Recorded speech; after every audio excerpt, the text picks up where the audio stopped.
On your fast track to the top of the hour, a man in Grand Forks is hurt this morning after falling from the Sorley Bridge last night. Police say they were called out to the bridge at around 8:40 p.m. Once they arrived on scene, they spoke with a witness on the bridge who told them a man had climbed over the railing and was underneath the bridge on support beams. That's where they say they later made contact with him.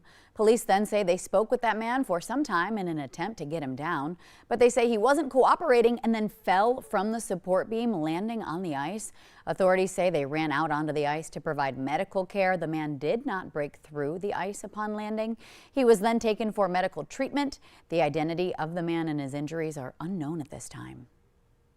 New information for you this morning about the Cass County Sheriff's search for two young missing girls who haven't been seen for nearly a week. After asking the public for help to find them yesterday, they said they have reason to believe that 8-year-old Amani Sanchez and 9-year-old Gabriela Sanchez are with their father, Jonathan Sanchez. But the sheriff's office says they have not been able to confirm this information or conduct a welfare check. The two girls were last seen last Wednesday. Amani is 4'3", 70 pounds with brown hair, brown eyes. Gabriela is 4'5", roughly 90 pounds with brown hair and brown eyes.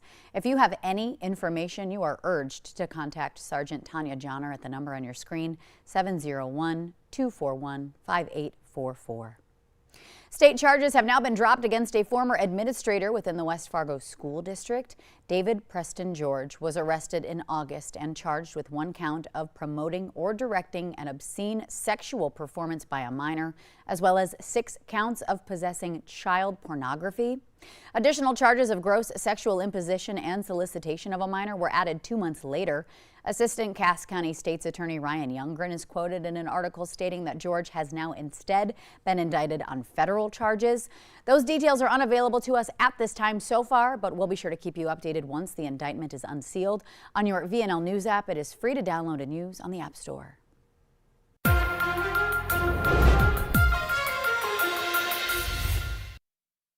After yesterday's primaries across 4 states, CBS News now projecting that President Joe Biden and former President Donald Trump have enough delegates to officially become presumptive nominees for this year's presidential election. Both candidates released statements last night framing November's general election as a must-win for their side. Today and tomorrow, the president is traveling to 2 crucial battleground states in the Midwest. Jared Hill has more this morning on yesterday's big vote from New York. The stage is set for the 2024 presidential election after President Joe Biden and former President Donald Trump won enough delegates to become their party's presumptive nominees in yesterday's primaries. We have to win an election, and we should win it by a lot, because there's never been anybody worse at doing that job than Joe Biden. In a statement claiming victory, the Biden-Harris campaign described Trump's campaign of one of, quote, resentment, revenge, and retribution that threatens the very idea of America. It's a message Vice President Kamala Harris echoed yesterday in Colorado. The former president has told us who he is. It's on us, then, to recognize the threat he poses. Both candidates swept Tuesday's primaries in Washington State, Mississippi, and Georgia, now a crucial battleground where Trump holds a slight edge in a new CBS poll. This is a big state that is considered really important, and I just think that it's going to be even more important than it was last time. Though both sides will also have to work to win over voters who are not thrilled to see a Biden-Trump rematch. I would love to see our country represented not by someone in their 80s who's a white man. Today, President Biden kicks off back-to-back trips to multiple states in the Midwest, first traveling to Wisconsin, then Michigan tomorrow. Trump is expected to rally in Ohio over the weekend. Jared Hill, CBS News. And there's another big primary voting day next Tuesday, with voters heading to the polls across states including Arizona, Florida, and Ohio. Presidential politics aside, though, there are some crucial nominating contests in those states that will likely affect the battle for control of U.S. Congress. Time now for a look at our fast track forecast as we send things right on over to meteorologist Lisa Green on our Wednesday morning to figure out what we can expect this week. Good morning. Good morning. Today, well, we're starting off with conditions that are going to be a little more active. We're watching out for some sprinkles out there, a little bit of freezing drizzle possible for some places too. But all in all, the more active weather, the greater chance for precipitation will be happening Friday and into the weekend as a cold front moves through and a clipper passes by to the north of us. Friday will be more rain, and then Saturday and Sunday we could see some snowflakes flying by. Notice our chances are more low, more isolated to widely scattered, but still a possibility for seeing that coming up this week. So we're watching for those changes. And as I mentioned, there are some areas where we might be seeing a couple of sprinkles. A reminder, we've been talking about this all morning.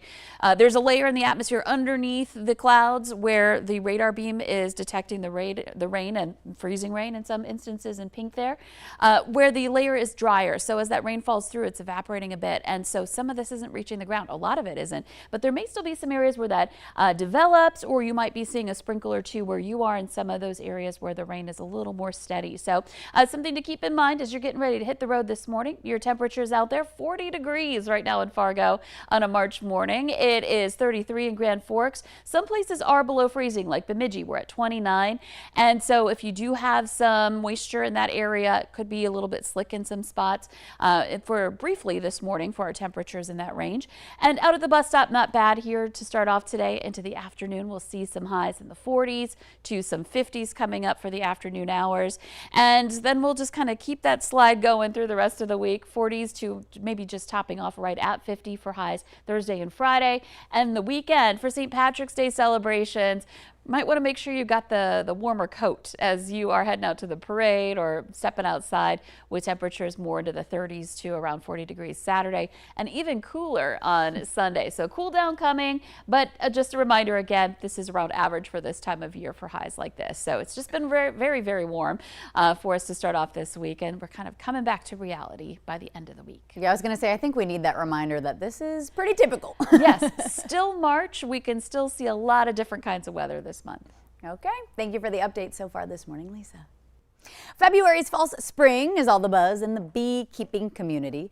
After thriving in the warm months, beekeepers around the FM area are hard at work to preserve their insect populations. Well, March gives us that chilly reality check we've been talking about. The Valley Today's Tatum Miller is live this morning at the Red River Valley Beekeepers Association, bringing us back to beekeeping basics and the dangers of overwintering your colony. Good morning, Tatum. Good morning. I am here live with Kelly Parker, president of the Red River Valley Beekeepers Association. We're out here on her property where she has 5 beehives. We're right next to one of them that holds 40,000 bees in one hive. So can you kind of tell me what we're looking at right now? Absolutely. So right now they are all set up for winter. So what I have on them here, I did kind of what I think of as the cheater's method. So this is a bee cozy, so it's readily purchasable, but a lot of the old-timey beekeepers will use tar paper instead. So that provides a little bit of insulation. The black attracts heat from the sun to help keep them a little warmer. This one has insulation within it as well, so that's a little bit thicker than the tar paper would be. And then it also blocks the wind, because while the bees will glue their boxes shut with propolis, they still end up with a little bit of cracks throughout there, which can cause too much wind to get in and cause the brood and the bees to get too cold. They're also strapped down because, of course, our winds out here get pretty fierce. And I lost my bees one year because I didn't have the lid strapped down and actually had the top blow off. So having them ratcheted down helps to keep them secure from the wind, and also from any bears that might come by and decide to have a little snack. They're also lifted up off the ground here so that we don't run into issues with moisture building up from the bottom, as well as to get them up a little bit out of the snow. So several factors going in, as well as on this hive, there's what's called a hot box on top, which is similar to a quilt box, which is just extra insulation with an upper entrance so the bees can fly out when we get some deeper snow. That's amazing. And I know it's typical to sometimes lose up to 50% or even all of your colony in a winter if it gets very cold. How many have you lost this year? I haven't lost any this year. I'm very thankful for that. So we did very aggressive mite treatments in the fall. Mites are one of the biggest reasons beekeepers lose, especially hobby beekeepers lose their bees, and that's because these varroa mites carry diseases and they feed on the fat bodies of the bees, which help to provide them with enough energy and insulation to make it through the winter. Amazing. Well, thank you so much, Kelly. We will check back in with you one more time. If you look to my right, we've had some goats break out of the barn a little bit. We will check in with this same hive in a little bit. Tatum Miller for Valley News Live. Okay, we're saving the bees, but it's a farm party. We got goats. I saw a cat in the corner of the screen. This has just turned into fun times. Thank you so much for that live look this morning, Tatum. A big reminder if you're interested at home about beekeeping, meeting times, training dates, and monthly newsletters can all be found on the Red River Valley Beekeeper Association Facebook page. We'll just keep hanging out. We'll keep the good times rolling. No, we won't. Okay, now we're talking about sleep. Fans, blackout curtains, and alarm clocks with wake-up lights. A recent survey now digging into how Americans sleep. And sometimes we all feel like we don't get quite enough, right? A survey from the American Academy of Sleep Medicine looked at how people prepare for bed, finding that 29% read before bed, while 30% of Americans turn off their electronics. Dr. Seema Koshla is the medical director for the North Dakota Center for Sleep. She says what you do to unwind plays a role in when and how you sleep. She recommends no electronics 30 to 60 minutes before bed and developing a consistent nighttime routine. When are you going to dim the lights in your home? When are you going to eat your final meal? When are you going to cut off your caffeine? When are you going to exercise? The study also looking at what people use to fall and stay asleep. Nearly half of Americans use a fan while they sleep, 39% use blackout curtains, and 20% use sleep masks. A big announcement, the Lights Ice Rink in West Fargo is officially closed for the season, a symptom, they say, of this warm weather. Officials making the decision yesterday, but they say they are thanking everyone who came out this season, even if it was a short one. All right, the Today Show and CBS Mornings just about to start, but the Valley Today rolls on the Fargo CW. Stick around if you're hanging out with me. If you're heading out the door, have a wonderful Wednesday. Take care, everybody.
Up next on the Valley Today, one man hurt after falling from the Sorley Bridge last night. We'll bring you the details. Plus, one woman dead after a vehicle crash in Moorhead happening yesterday afternoon. We'll bring you the latest there. Also coming up, the presidential race is set. We'll have the latest after yesterday's races and a rematch between President Biden and former President Trump. Plus, meteorologist Lisa Green joining us with a look at our Wednesday forecast. It is March 13th, 2024. The Valley Today and the Fargo CW starts right now. This is the Valley Today on Fargo CW. Hey there, everyone. Good morning. Thank you for joining us here on the Valley today. My name is Ashlyn Hill. We're looking ahead to a more cloudy day here across the Valley. For the latest on what we can expect temperature-wise and a bit of a cool down, we'll send things right on over to meteorologist Lisa Green this morning. Good morning, Lisa. Good morning. Yes, we continue to come down from that extreme warmth on Monday when we saw that earliest 70-degree temperature on record ever in Fargo. So we only had anywhere to go but down here, and we're sliding just little by little here this week. Looks like a more blurry view right now on the DOT cam on the Tri-Level Bridge, but we do have some conditions that are pretty quiet for most areas. I'm giving it a 2 out of 5 for tough travel this morning simply because there are some rainfall returns showing up on the radar, and that means there is the potential for some spotty sprinkles or some light drizzle this morning, though most areas are experiencing dry weather and just some overcast skies, and it's very warm out there too. So here's a look at that radar. You can see it's looking pretty active, but a lot of this not reaching the ground. It's evaporating before it does so in most cases because of a drier layer again in the atmosphere. So conditions should be fairly quiet. You may run into a sprinkle or a little bit of drizzle this morning. Areas where we have temperatures below freezing could get a little slick in some of those spots, especially in areas where we have lower visibility, indicating some moisture in the air. Baudette at the airport there, we've got a report of only a quarter-mile visibility with some dense fog in the region. Other places visibility down slightly in spots, but overall not nearly as tough as the conditions there. And here's a look at the Highway 11 corridor just down the road in the Roosevelt area. You can see it's looking rather murky with the fog in place. Better visibility in Fargo, though we do have overcast skies, 39 degrees. It's 33 in Grand Forks. Jamestown at 40 right now, so it's very warm this morning. And afternoon, still running mild, still running warm here. We're looking at highs in the mid-50s, which is about 20 degrees above average. It is also about 15 to 20 degrees below where we were on Monday, so that puts some things into perspective here. We're going to see those temperatures start cooling more as we head toward the weekend, so more on that to come. It's been such a wild winter-spring mashup. We don't know what season we're playing today, huh? Yeah, this winter it has felt on many days more like springtime, and now as we're into spring, we had a little taste of summer on Monday. Now we might see a little winter weather coming our way for the end of the week. All right, prepared for anything out here. Thank you for the warning, Lisa. 7:05 here on the Valley today. One man in Grand Forks is hurt after falling from the Sorley Bridge last night. Police say they were called around 8:40 p.m. when officers arrived. They say they spoke to a witness on the bridge who told them that a man had climbed over the railing and was underneath the bridge on support beams. Police say they spoke with the man on the support beams for some time in an attempt to get him down, but he wasn't cooperating. He then fell from the support beam, landing on the ice. Authorities then running out onto the ice, they say, to provide medical care. He was taken to the hospital for treatment. His identity and his injuries are unknown at this time. New information for you this morning about the Cass County Sheriff's search for 2 young girls who have been missing for nearly a week. The 2 girls were last seen last Wednesday. Law enforcement says they have reason to believe that 8-year-old Amani Sanchez and 9-year-old Gabriela Sanchez are with their father, Jonathan Sanchez. But the sheriff's office says they have not been able to confirm this information or even conduct a welfare check. Amani is 4'3", 70 pounds with brown hair, brown eyes. Gabriela is 4'5", 90 pounds with brown hair, brown eyes. If you at home have any information, you're urged to contact Sergeant Tanya Johnner at the number on your screen, 701-241-5844. State charges have been dropped against a former administrator within the West Fargo School District. David Preston George was arrested in August and charged with 1 count of promoting or directing an obscene sexual performance by a minor, as well as 6 counts of possessing child pornography. Additional charges of gross sexual imposition and solicitation of a minor were added 2 months later. Assistant Cass County State's Attorney Ryan Youngren is quoted in an article stating that George has instead been indicted on federal charges. That's why the state charges have been dropped. Those details not available to us yet, but we will keep you updated once the indictment is unsealed. You can find the information on your VNL News app. It is free to use in the App Store. Police say 1 woman is dead after a crash yesterday morning in Moorhead. It happened around 10 a.m. near Main Avenue Southeast and 20th Street South. Police say the woman was westbound on Main on the center median when she struck the railroad support pillar and died. Police say no one else was involved. The structure is secure at this time. The crash is under investigation. However, conditions and traffic do not appear to be factors.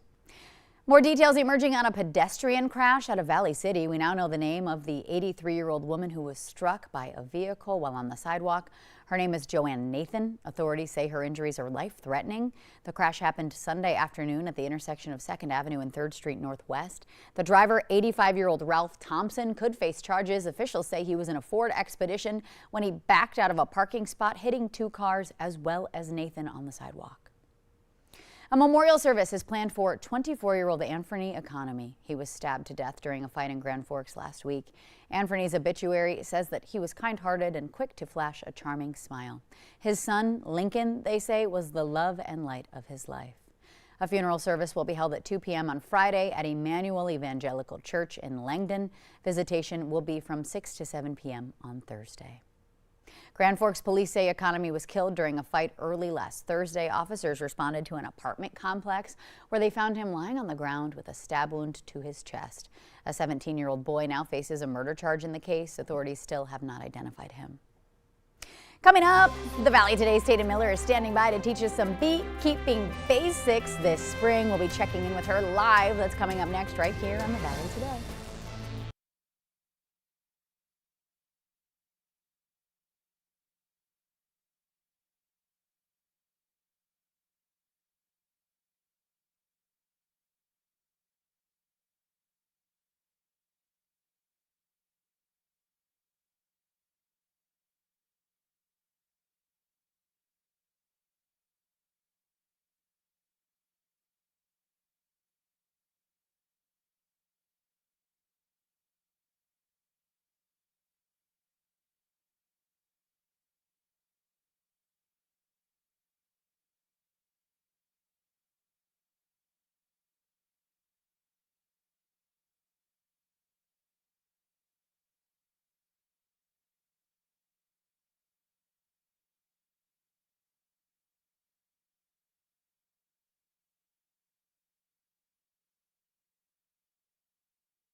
Good morning, everyone. Welcome on back to the Valley Today. February's false spring is all the buzz in the bee community. After thriving in the warm months, beekeepers around the FM area are hard at work, they say, to preserve their insect populations, while March gives us a bit of a chilly reality check, as we know this week.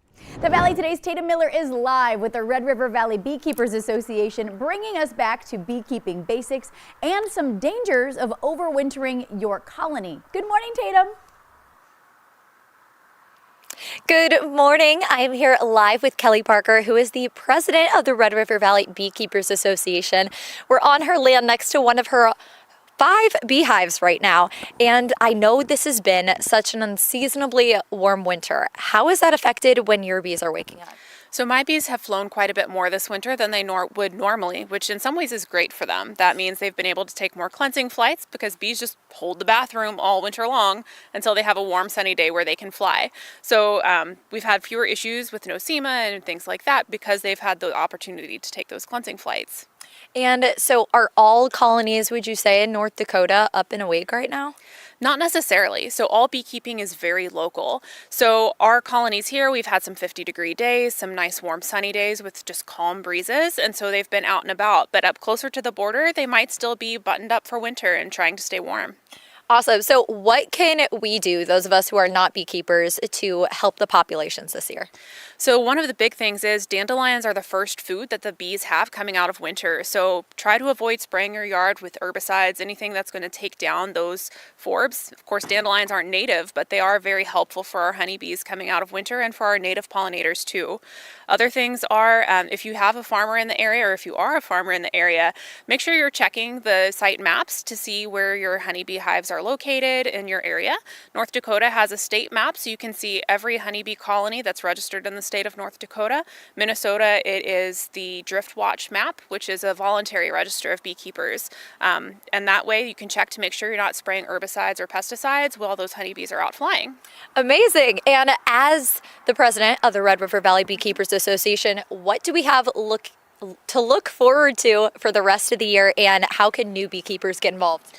We have some amazing speakers who are going to be joining us for meetings this year. Our first meeting is going to be on Zoom with Dr. Chip Eulis, who's going to be talking about overwintering honeybees, because management is all winter long and all year long. And so that talk will be on Zoom. But then in April, we're going to be having Zach Bateson from the National Genotyping Center out to talk about honeybee viruses and diseases that are both in the bees and the honey, and we'll also have Man Lake out to talk at that same meeting. So lots of great things coming up this year. Well, thank you so much, Kelly. It's been amazing coming out here this morning.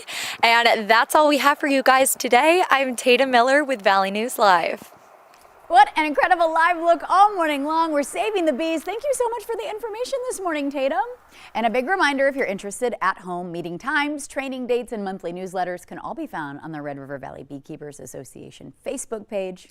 Stick around, still to come right here on the Valley today. The 2024 race to the White House will be a rematch between Trump and Biden. We'll hear from voters on who they say should win. And up first, meteorologist Lisa Green has a look at our forecast as the sun slowly but surely starts to peek up here on the horizon. It is 7:14. You're watching the Valley today on the Fargo CW.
Good morning on this Wednesday. We're halfway through the week and halfway through our cool down, as we were at 70 on Monday, and we're going to end up a good 40 degrees colder by the time we get into the weekend for some areas. And so we're in that kind of transition time. It's still very mild out there this morning. This is our view in Devil's Lake. We're looking at some pretty good conditions. Most of us are reporting temperatures above freezing. That's good for the morning drive. There are some places where it might be a little icy, where we might have a little bit of that going on in northwest Minnesota. And there is that chance for some light drizzle as well. Most places, when we're seeing the rain on the radar, it's not quite reaching the ground, but there are spots where you could have some sprinkles here. Other than that, our travel is looking good for today. Let's take a look at our road conditions. You can see a lot of green on the map in North Dakota. That's what we like to see. Now, there are some roads that aren't showing here, but that are indicated to be on the wet side up around Cavalier County and west from there into Towner County, but not as much of a concern as, of course, ice or snow would be. And there's just a couple of spots in northwest Minnesota where we're seeing that report coming in, and that's where temperatures are in that freezing range. A look at your radar. Again, this is the radar when it's looking into the clouds.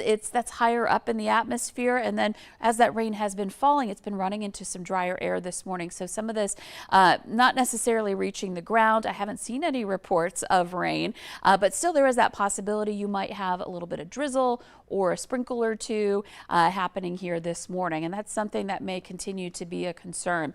Another concern is some fog. Up by Lake of the Woods, visibility is down. We're at a half-mile in Baudette. War Road reporting less than a mile visibility as well. There are some places like Walhalla and Cavalier where we're down to about half of where we would want to be at 5 miles for visibility. Southern Valley, most of us are okay, but there are some signs that there might be some pockets where there's a little fog too, or maybe it's drizzle that's bringing down the visibility a little bit. Looking at our temperatures, 28 in Bemidji, 39 in Fargo, 43 right now in Fergus Falls on a March morning, and Jamestown again very warm at 40 degrees. That's where the wind's a little stronger. We've got a gust there to 25 miles per hour.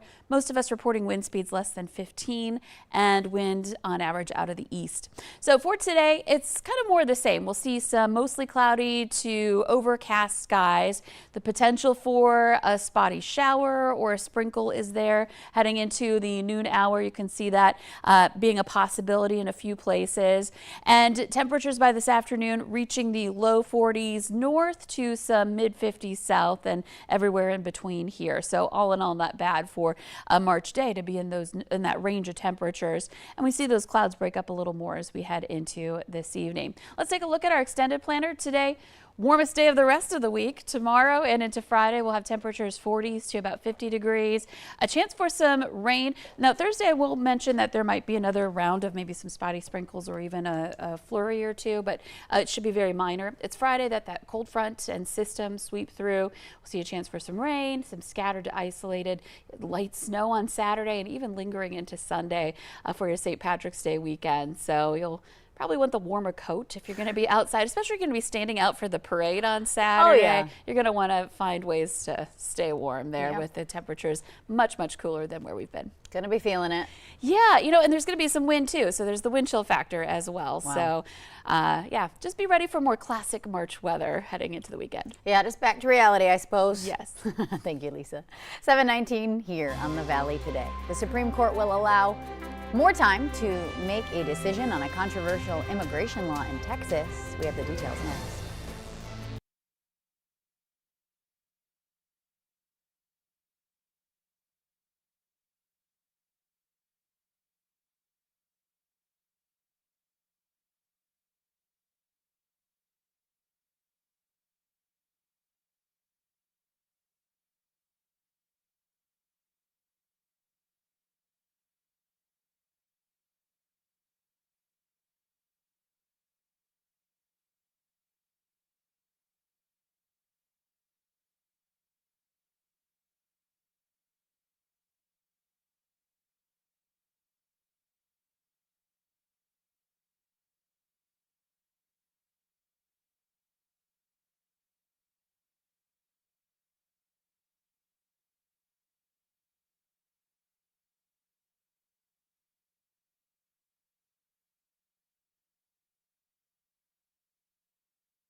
Welcome into the Valley today. Following yesterday's primaries across 4 states, CBS News now projecting that President Joe Biden and former President Donald Trump have enough delegates to officially become presumptive nominees for this year's presidential election. Jared Hill has more on yesterday's big vote from New York. The stage is set for the 2024 presidential election after President Joe Biden and former President Donald Trump won enough delegates to become their party's presumptive nominees in yesterday's primaries. We have to win an election, and we should win it by a lot, because there's never been anybody worse at doing that job than Joe Biden. In a statement claiming victory, the Biden-Harris campaign described Trump's campaign of one of, quote, resentment, revenge, and retribution that threatens the very idea of America.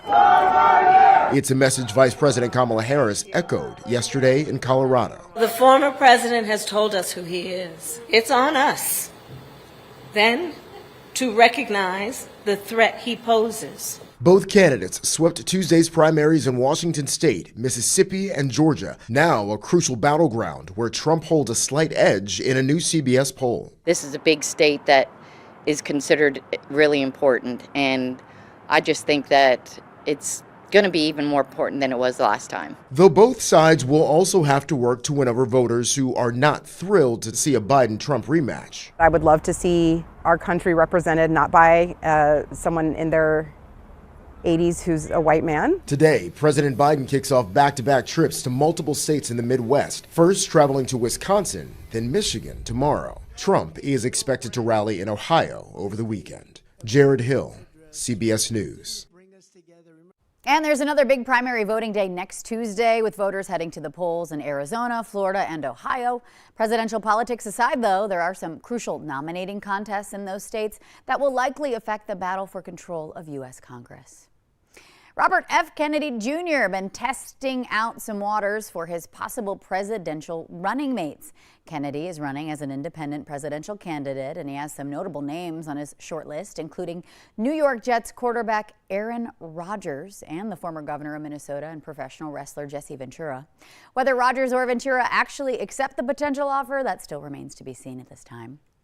The Supreme Court will have more time to decide what it should do about a controversial Texas immigration law. A temporary block on the law was extended by Justice Samuel Alito until March 18th at 5 p.m. The block was originally scheduled to expire today. Under the law, police would have the power to arrest migrants who illegally enter the country from Mexico, and authorities could impose criminal penalties. Lawyers for the Biden administration argue that federal law preempts state law, while attorneys for the state of Texas defend this measure, saying it's battling an invasion on the southern border. They are citing the state war clause of the Constitution. The warm weather may be nice, but it could lead to a pesky summer when it comes to insects. We've got details on that possibility up next here on the Valley Today. Plus, meteorologist Lisa Green joining us with a look at our Wednesday forecast as we officially start to get a peek at some sunrise here. 7:24 on the Valley Today.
Good morning, everyone. Welcome on into the Valley Today. It is 7:26. New information this morning about the Cass County Sheriff's search for two young girls who have now been missing for nearly a week. Law enforcement says they have reason to believe that 8-year-old Amani Sanchez and 9-year-old Gabriela Sanchez are with their father, Jonathan Sanchez, but they have not been able to confirm this information or conduct a welfare check. Amani is 4'3". She is 70 pounds with brown hair and brown eyes. Gabriela is 4'5", roughly 90 pounds with brown hair and brown eyes. If you at home have any information, you're urged to contact Sergeant Tanya Johnner at the number on your screen.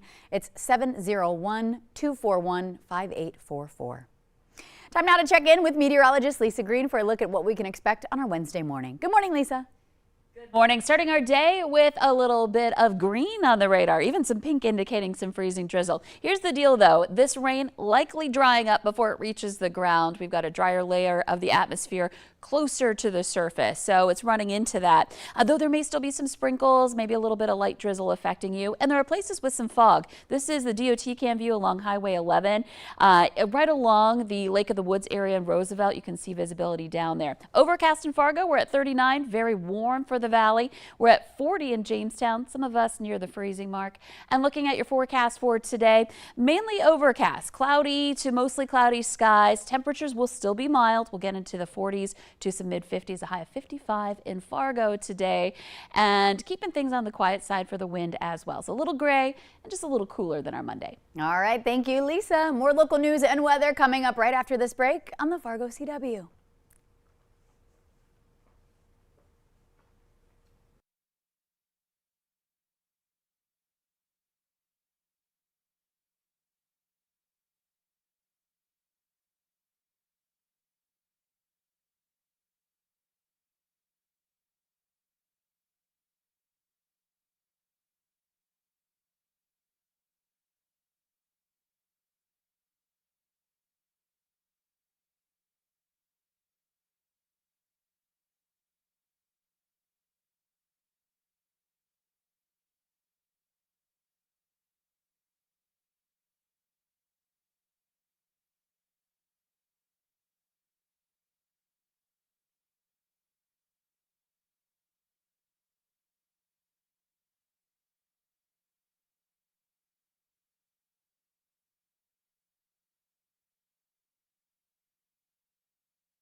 Good morning, everyone. Welcome back into the Valley today. Our record warm start has made it easy to get outside, but it could have a much bigger impact as we head into spring and summer. Adam Del Rosso gets the buzz about what this wild weather could mean for insects. Before you know it, we'll be swatting left and right, trying to avoid these suckers. And the lack of cold this winter could make matters even worse, at least at first. So clearly, if you have a cold spell, it kills some off. Mosquitoes probably will increase to some point where drought dries up vernal ponds that many of them come from, and then they'll decrease. Dr. Vera Krishik is an entomologist at the U of M. She says the big temperature swings we've seen won't be good either, especially for butterflies. It's the rapid fluctuation changes, and not just affecting monarchs, but it's affecting the plants they use, the trees that they roost in. So there's just cascading effects. Butterflies, of course, are big pollinators, as are bees. And you guessed it, they're impacted too, especially by the ongoing drought. From an agricultural standpoint, you're making less honey. And from a native bee standpoint, you don't have the pollen and nectar for the next generation. So the impact can be huge on pollinators. I know, the outlook seems grim. So what can we do to help? You can put in pollinator gardens, rain gardens, bee lawns, and make sure that you have plants that provide pollen nectar in the spring and the fall, and also irrigate them. In St. Paul, Adam Del Rosso, WCCO News. And this warm weather has also caused the Lights Ice Rink in West Fargo to officially close down for the season. Officials made the decision yesterday. They say they are thanking everyone who came out this season, even if it was a short one. And a cooler few days are ahead. Details on what we can expect are obviously needed right now. We're sending things right on over to meteorologist Lisa Green for a closer look. Good morning, Lisa. Good morning. Yes, you know, we're going to have some changes ahead of us here after what was a gorgeous start to the week. And everybody was out and about enjoying the weather, including Mr. Skinny here, posing for the camera and really soaking in that sun earlier this week when we saw those temperatures soar to around 70 degrees in parts of the Southern Valley. You can also see the open water there in the background as well. A lot of our lakes starting to open up, if not already open here. So taking a look at our trending weather coming up for today, we're watching out for a little drizzle or a spotty sprinkle. That'll be about it, but still that's a possibility today. And even into tomorrow, a similar scenario. It's Friday when we see our next more potent system approach, and that's going to bring about some wind, some precipitation as a cold front moves through. And that'll be draping from a low pressure system that's going to mainly pass by north of us. So the bulk of the precipitation will be north, but it's still going to bring about some rain, and eventually that changes over to snow on the colder side of this system. So we're looking at this weekend for St. Patrick's Day weekend, the possibility for a few flakes both Saturday and Sunday with some cooler temperatures out there too. Radar showing a little more dramatic view than what we're seeing at the surface. We're getting some evaporation going on as that rain is falling here this morning. Still don't be surprised if you have a raindrop on your windshield here. Overcast in Fargo, we're at 39 degrees, very warm. Jamestown's at 40 degrees. Some of us are near freezing or below. We're at 32 right now in Baudette with light wind. That's mainly out of the east. So looking at our planner for today, warming back up. We'll get back into some 50s in the south. I have 55 degrees in Fargo, just slightly cooler than yesterday. And we'll just kind of keep stepping downward in our temperatures through the rest of the week. Here's our 11-day temperature trend. By the weekend, we are definitely feeling cooler, but still around average. That's just how high we're coming down from here from the start of the week. Yeah, we're all right, I guess. Yeah, it's going to feel cold. We want you to be ready for that. Some places may only see highs around 30 degrees by Sunday, and that's 40 degrees colder than Friday. So that's a huge difference, and you'll notice that. Yep, we're feeling it. All right, thank you, Lisa. Turning now to a story called in through our whistleblower hotline. People living in a Fargo apartment complex say that their elevator has not worked for months. They say the last time it operated was October. The University Drive Manor apartments are downtown off of 2nd Avenue. Renters say it's been a struggle, especially for one woman who says she has health problems. She says she has to limit the amount of time that she spends in her own unit because of how hard it is to just simply get up to it. Climbing 5 flights of stairs for myself with asthma gets to be a bit too much. Now, the property manager declined an interview while Valley News Live was there yesterday. However, as of late yesterday afternoon, the elevator has reportedly been fixed. Again, that story came in through our whistleblower hotline. If you need help with an issue in your community, you can give it a call too. There's also a form you can fill out on your website and on the free VNL News app. And the ongoing trial between the state of North Dakota and the U.S. government to decide who should pay for the cost of the Dakota Access Pipeline protests, the federal government now has their chance to present their defense. One of the first witnesses called was attorney and indigenous rights advocate Chase Iron Eyes. The state claims that the permit encouraged protesters to continue, but Iron Eyes said the permit never made a difference to the size of the camp. Governor Burgum was trying to characterize on the stand that this protest was motivated by or instigated by outside agitators, and nothing could be further from the truth. I just testified today how my wife was one of the first arrestees. The trial is expected to wrap up at the end of the week. Yesterday, the Minnesota Senate gave the okay to a bill clarifying a use of force standard for school resource officers. Even though it passed the House last week and now the Senate, it still has another hurdle to clear because of differences between the two versions. It needs to go back to the House and Senate for final approval. Sometimes you have to call it a day, and you live to fight tomorrow. And this will be discussed some more. There could be another fixed bill where this element is addressed. The bill also requires new training for SROs on topics like de-escalation. There's a new murder twist in a case that once gripped the nation. Nearly 20 years after being convicted of killing his wife, Lacey, and their unborn child, Scott Peterson was back in court seeking a new trial. His attorneys say they also want to test a bloody mattress found in a burned-out van around the same time. Spring break is a typical fun fest for mostly college students, and it's now underway in warm weather locations. But after deadly violence last year, one of the most popular destinations says they're taking controversial steps to keep their people safe. Christian Benavides has the latest from Miami Beach. The normally rowdy spring break on Miami Beach looks calmer this year. Local officials say that's a good thing. If you're looking for trouble, this is not the year. Stephen Miner is the city's newly elected mayor. We have put robust measures in place, more than anything we've ever done. That includes DUI checkpoints, bag checks, blocking off parking, liquor stores closing at 8 p.m., and access to the heart of South Beach ending at 6 p.m. It wasn't quite what I thought it was going to be coming down here, but I think that can be okay, too. Alec Trella traveled from Pittsburgh with college friends for spring break. There might be some restrictions on sort of what we can do, but maybe that'll be for the better. Who knows? The crackdown by the city of Miami Beach comes after a string of wild and sometimes deadly scenes like this that began during the pandemic. When most places were locked down, Florida was open. The Miami Beach Police Department has activated their entire force for spring break, including help from 18 other agencies. Is this your Super Bowl? It is our Super Bowl. It is. Police Chief Wayne Jones, also new to the job, says these measures are not about driving everyone away, just those looking to cause trouble. We want you to come. We have a tourist-based economy. Come, bring your friends, bring your relatives, come, but have a good time. But you gotta behave. We're breaking up with you. To drive the message home, a public service announcement that's gone viral. Miami Beach telling rowdy spring breakers, maybe we can talk when you're done with your spring break phase. It's not us, it's you.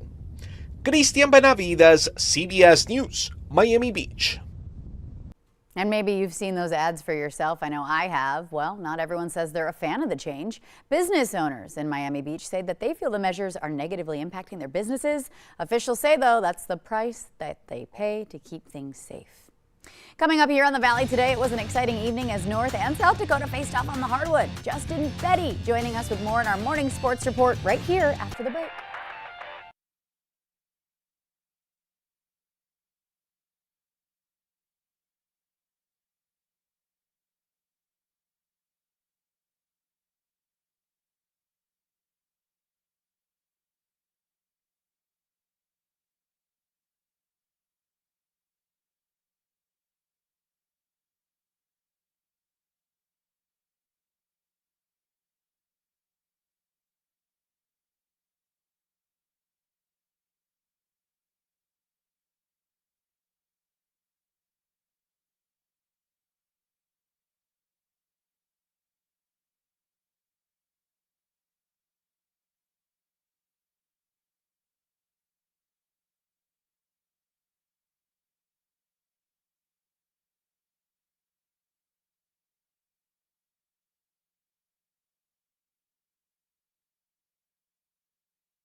The NDSU women's basketball team came into yesterday just one win away from earning the auto bid into the NCAA tournament from the Summit League. In their way in the tournament championship game, the top-seeded South Dakota State Jackrabbits. NDSU got off to a good start, though. Elle Evans drives baseline, goes underneath and off the glass for two. Bison up early. Low-scoring first half, though. Jacks lead 22-17 late second quarter. Heaven Hamlin calls bank. The senior draining the three at the buzzer there within two. Bison just keeps scrapping. Freshman Avery Coonan from Chippewa County, Minnesota, and one. But the Jacks were just too much. Every time the Bison got close, this type of thing happened. 18 points for Paige Meyer. She had a team high for SDSU. And the Jacks are going dancing. They win 67-54. The Mayville women's basketball team is on its way to the NAIA National Championship Tournament in Kansas. The 12th-ranked Comets got an auto bid to the tournament after winning the NSAA Conference Championship. They'll face Freed Hardeman out of Tennessee Friday at noon. The undefeated Kindred boys basketball team got a send-off celebration yesterday, courtesy of Kindred Elementary. The Vikings play Killdeer in the tournament for the first time in 70 years in the state Division A quarterfinals on Thursday. Several local teams in that draw will have the highlights on Thursday. For now, for Valley News Live Sports, I'm Justin Betty.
Well, good morning. When we've been saying all throughout winter that we deserved this milder winter, here's what we mean if you're new to the Valley.